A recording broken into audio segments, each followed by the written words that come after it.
Superman's Mount Rushmore of heroes and villains. Now, I've already done one for Batman. It was only right to move forward with the Man of Steel, and he should be a topic of discussion considering he's got a new movie coming out within less than a week. But in all fairness, he also has some of the best allies and villains in the DC universe just behind Batman. So following the same way I did it in terms of Batman's, this is going to be a Mount Rushmore that of course is going to have to bring in some popularity of characters, but it's going to be what the Mount Rushmore stood for. Again, that is birth, expansion, development, and preservation. And I'm going to go through the villains and the allies that best fit those particular archetypes as much as possible. So we're going to do villains, honorable mentions, allies, honorable mentions. So let's get into it. For the villains, the Mount Rushmore I have is Lex Luthor, Brainiac, Doomsday, and General Zod. Now let's start with Lex Luthor. He may not have been the very first Superman villain in history, but he has earned his way to the most important villain in his rogues gallery, and he manages to keep the foundation of Superman's fight. He's symbolic to the opposite of human nature that Superman finds endearing, and he also capitalizes on the jealousy of godlike power that Superman holds. He's also a sign that if you fight hard enough and think wide enough, man can overcome God. Whether or not he is a villain, that's respectable. And if you can't respect your opponent, very often you're going to lose. He has also shown over history how time and time again he continues to be a constant threat to the Man of Steel, and he is somebody that Superman just can't get rid of no matter what.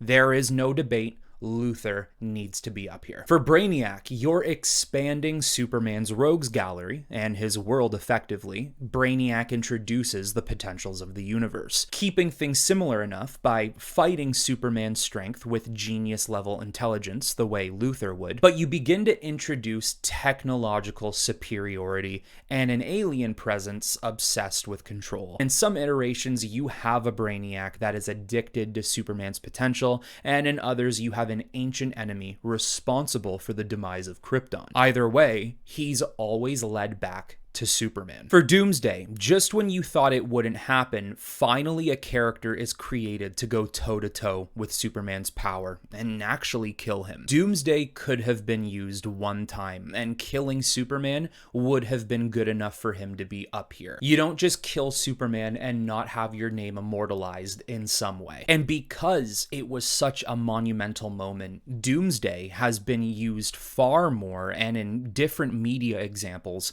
in which he defeats or kills Superman. That is not something you can look past, and any character that can accomplish that feat on Superman needs to be considered to be here. And I think he also brings in a really interesting pathway and segment into Kryptonian heritage. And depending on how he was created or the iteration you use of him, you get a situation where Superman now says to himself, is this the destiny of my people? A chaotic creation to destroy and kill anything in its path. So now you have this idea where Krypton has had many gracious and amazing things in their history, but you also have a lot of horrible and terrible things like this. And then for General Zod, he preserves Superman's true Kryptonian nature. General Zod enters the picture to challenge the ideologies of their people that Superman thought was held sacred. Opposite to Superman, Zod is tyranny and authoritarian, which leads Superman into questioning his beliefs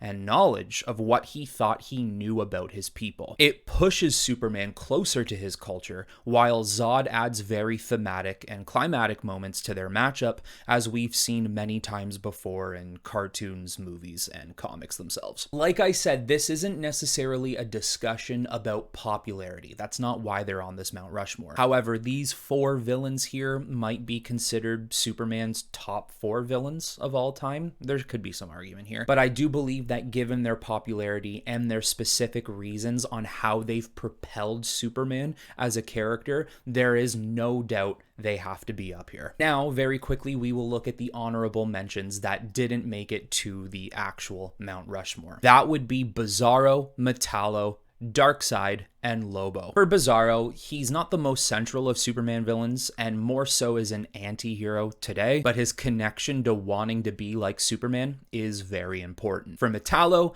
a villain that reminds Superman of his bane, his greatest weakness in kryptonite, which is also integral to both of these characters. It's almost a sign that no matter what Superman does, he'll never be able to escape his people, his heritage, Krypton, kryptonite.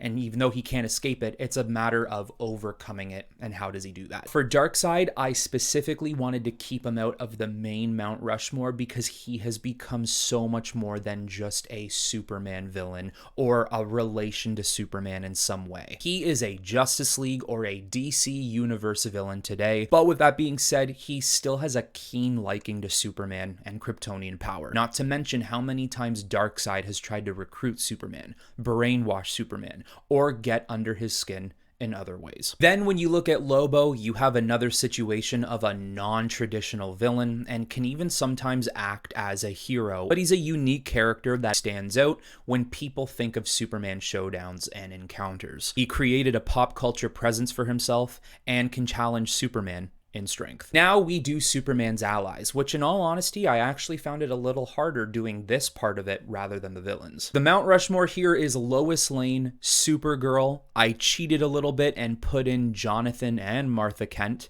and then Connor Kent. So let's start with Lois. I'm going to be honest, I'm not a huge fan of Lois Lane, and I think over the years I've become an even less fan of her character to the point where I just don't care about the character at all. However, I think it's pretty clear that Lois has been set up to be the heart of many of Superman's choices.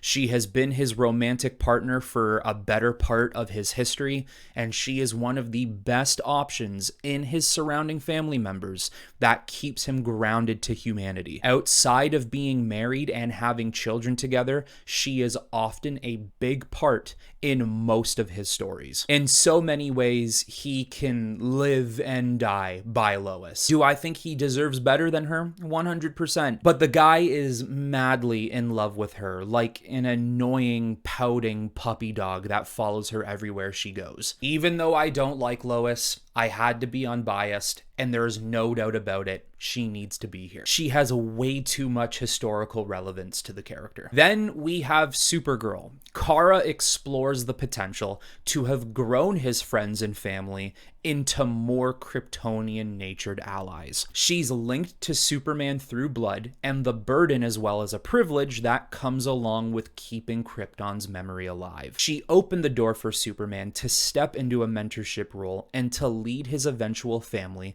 that would only get bigger into what the legacy of Superman and Krypton really means. I think one of the most important things about Supergirl as well is you're bringing in a character who truly understands and saw the loss of Krypton, whereas Superman has only really heard about it, read about it, researched it. He has only ever seen the aftermath of Krypton. Supergirl saw it. She saw it as it was. She saw it as it was destroyed, and she remembers it all. Now, like I said, I cheated a little bit here, and I put both Jonathan and Martha Kent. I really could not choose who was the bigger influence because I think they both have been. In many different iterations, it has been more John than Martha, more Martha than John, and just both equally. So that's why I'm treating them as equals here. They both worked to instill core human values for Clark to take more appreciation and understanding of our world. And depending on how you look at it, they could be a big reason why he became Superman and not Zod. They taught him how to treat his powers as not something that he has over others, which makes him better. They taught him that it was a privilege to have them, and it's now how you use them that will make you the man who you are to be. Then for Connor Kent, and I do believe this spot is debatable. There are far other characters that others might choose rather than Connor here, but he was a popular and more modernized look at what Superman could be and what he could look like. His clone connection to Superman is very important as it plays heavy on heritage and almost a father figure-esque for Superman. But his ties to Luthor are important as well because now you connect Superman's greatest enemy to a member of his family. And it goes to show that no matter who you might be, Superman is willing to see the best version of who you can be. Now, in all fairness, I do think Connor Kent's relevance was much more important post-crisis during the modern age, the 80s to the early 2010s. Today, maybe not so much. There are other characters people would choose. But I personally have always had a liking to Connor Kent, and if there's gonna be a Supergirl up here, there has to be some Superboy up here. And now, very quickly, we will look at his honorable mentions for allies. That would be Power Girl, Jonathan Kent, his son, Batman, and Jimmy Olsen. For Power Girl, understandably, she is just Kara from another Earth, so I couldn't put two Supergirls up there, even though I personally prefer Power Girl over Supergirl. Although, with all things considered, she has shown her worth and capabilities more times than we can count over the years. As for his son, John, one of the most recent additions to his family, but his son has been pushed as potentially becoming one of the most accomplished and well-noted characters in DC. Whether I agree with it or not, Clark sees him as his future. For Batman, his best friend and in some ways even brother. They are the world's finest for a reason and always continue to grow their bond. They have been through some of the craziest, most intense, world-ending and shattering universal threats. There's no way these two characters would not be close. The reason I mainly kept Batman off the list is because this is mainly for the Superman family. I couldn't waste a spot by putting Batman up there. And then for Jimmy Olsen, I must confess, I know a lot of people won't like this, but it just is what it is. The same thing with Lois. I'm not a fan of this character. I've never been interested in him, and I likely never will be. But unbiasedly, he was a version of Superman's sidekick for a long time, especially when you look at how their relationship was formed back in the Silver Age. And really, the reason why Jimmy was created in the first place is because he's the everyday man who attempts to do more even when he is way over his head. Even though I don't like the character, I can at least appreciate and respect the idea they tried to go for with him. So there it is, Superman's Mount Rushmore of his villains and his allies. I know 100% there are characters on both sides of the Mount Rushmore that people would have chosen differently. There's only 4 characters. There's only so many options you can really go with. Some characters need to be sacrificed for others. But with that being said, you guys let me know in the comments below what your Mount Rushmore would look like for Superman's villains and allies,